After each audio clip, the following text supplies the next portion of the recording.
Welcome to Pindar Poetry. We hope you learned something new. You begin by opening Google Maps and locating the place you want to view. Type an address or drop a pin. This pins the location for Street View. Once the pin appears, look for the small yellow pegman icon or the Street View thumbnail. This is your entry point. Tap or drag pegman onto any highlighted street segment to enter panoramic mode. Make sure to allow location and camera permissions on mobile so Street View can load accurately and show nearby imagery.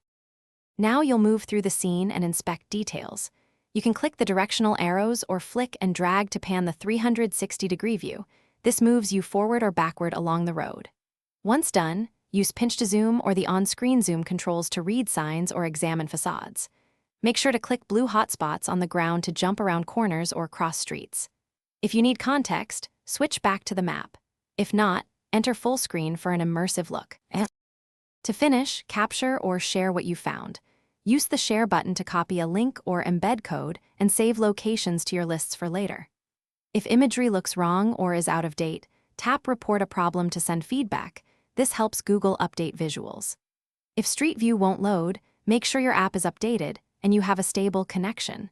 Clearing cache or restarting the app often fixes persistent loading errors and restores full functionality. Thanks for watching. Consider subscribing if we helped you.